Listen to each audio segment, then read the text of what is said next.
Hello, I'm Agnes, and today Henrik and myself will talk a bit about the Caves and Cliffs update and why we have split it into 2 releases. And we hope that we will be able to clarify some things around the split as well.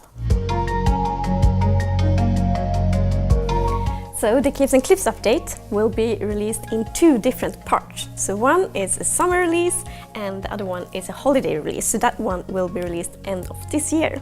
There are 3 main reasons for us to split the update in 2. The first one is quality, the second one is technical complexity, and the third one is super important, and it's team health. To ensure quality, we have decided to release some of the features in the Caves and Cliffs update in holiday instead. And this is because, for us, the most important thing is always to just deliver as much player delight as possible. And we have realized that if we don't release some of the features, the more complex features in holiday, there's a risk that they will not be in a good enough quality, and then it will just not be an as great experience. And of course we always want to just provide you with the best possible experience. Hi, I'm Henrik. As Agnes mentioned, one of the reasons why we're splitting this update into 2 is because of technical challenges. This update is huge. We are changing the very shape of the world in Minecraft, adding massive mountains, epic caves, and changing the height of the world in order to fit these things. This is tricky. It touches the core of how the world is generated. It's also tricky for performance reasons because there's just more going on when the world is higher. So we've decided that we don't want to rush this. We want to make sure that we give this the time it deserves, while at the same time we realize that there's a bunch of features that don't involve changing the way the world is generated. So we decided to split it and put those parts in the summer update, and then put the world generation parts in the holiday update.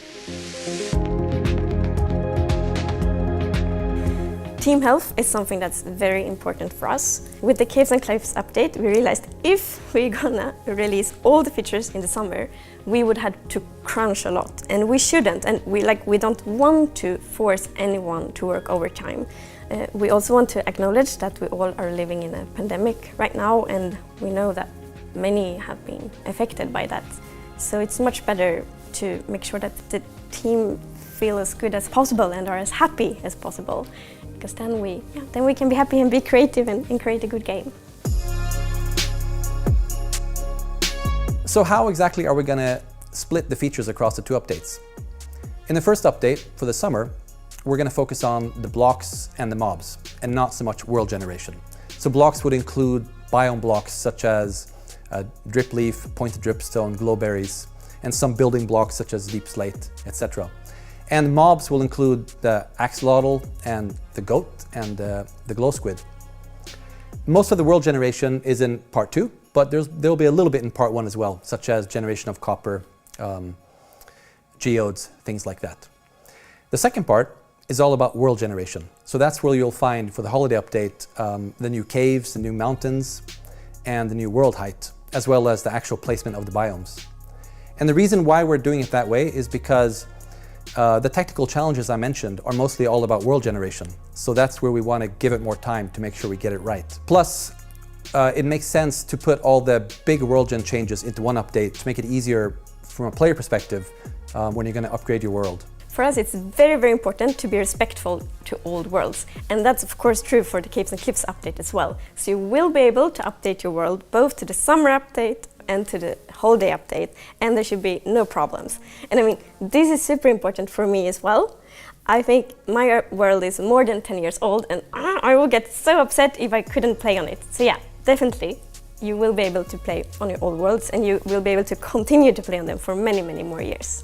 Regarding testing holiday features in the snapshots and betas, so that is still possible. However, we have turned them off. The default is that they are turned off, but you can turn them on so you can continue to test them and provide feedback for us, because we want to continue to get feedback, because we will continue to develop these so we can release them in the holiday. So you can read in the description of the video how you turn those features on in the snapshots and betas.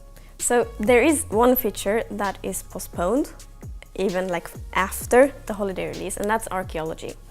And the reason is that archaeology is a complete new system, which is very exciting, but that means that we really want to give it the time it deserves so we can make it fun, inspiring, delightful, and Minecrafty. So therefore, it's possible. When I was fiddling around with Dripleaf, tweaking it, I noticed that I couldn't stop playing with it, and I started calling in my kids, and we were goofing around and laughing. And one thing we've learned in the team is that when you can't stop testing a feature, then you know you're onto something. And a lot of features in this update are like that. So I really hope you're going to enjoy it as much as we are. So the summer update is very focused on mobs and blocks, and I'm so happy that you actually will be able to get almost all the biome blocks in survival, even in the summer update.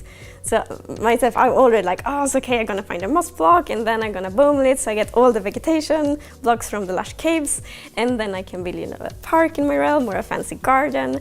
So yeah, I really hope that all of you also will be inspired by these blocks and mobs, and will be able to just have a lot of fun and be very creative even during the summer. And we are very happy that we actually can release quite many of the features already in the summer, because we know that many of you have more time to play games in the summer, and then we want to be able to actually give you something new so you can have just extra fun when playing Minecraft in the summer as well.